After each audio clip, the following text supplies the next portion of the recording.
The Indiana Statewide Testing for Educational Progress Plus, or ISTEP, is Indiana's primary standardized exam. Students take the test while in grades 3 through 8, and then again in grade 10. Unfortunately, or maybe not, ISTEP is being phased out and will be replaced with the Indiana Learning Evaluation Assessment Readiness Network, or iLearn. iLearn will be taken by students in grades 3 through 8, replacing ISTEP. 10th graders will still be taking the ISTEP exams. The road to iLearn has not been easy. ISTEP has been plagued with many administration errors since it began. CTB McGraw-Hill had the ISTEP contract before 2015.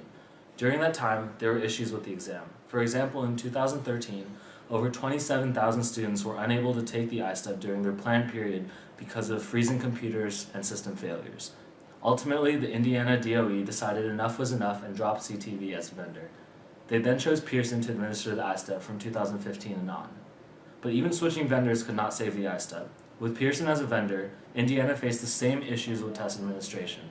And to add insult to injury, with the new vendor, there were issues with the questions themselves. By this point, just saying the word ISTEP would send any Indiana resident into a bad mood, and with good reason. Therefore, the IDOE and Indiana Congress had to find a replacement and find one fast. In April of 2017, the bill to introduce the iLearn system passed both the House and the Senate in Indiana. Now it was time to find a vendor for these exams. To find a vendor for iLearn, an evaluation team vetted 5 different vendors who submitted applications. These vendors were the American Institute for Research, or AIR, the Data Recognition Corporation, DRC, the Northwest Evaluation Association, NWEA, Pearson, and Questar Assessment. These 5 groups were evaluated according to the following criteria: adherence to requirements, management assessment and quality, cost proposal, minority business participation, and women-owned business participation. AIR was the clear winner in all categories, scoring high every time. From the information the IDOE released, it makes sense that they chose AIR to administer iLearn.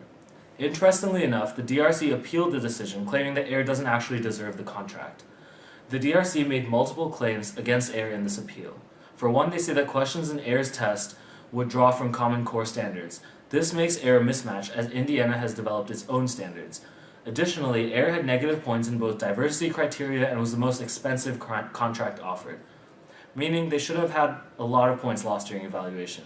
Yet, they were the #1 vendor in points. There has been no update since the appeal in October, meaning that the IDOE has not changed its mind, and AR is the partner in this new endeavor. This is a big decision. iLearn is supposed to improve upon ISTEP, so AIR has a lot to prove. As for AIR, there is not much information available about the company itself. Along with assessments, they do behavioral and social science research. With the iLearn, IDOE is really proud of itself in creating a better test. On the IDOE website, there is a graphic showing the construction of the exam. It starts with Indiana's academic standards and moves up, including audits and field tests. For the IDOE, this new exam represents an exam that is actually created by educators. We will see how it turns out.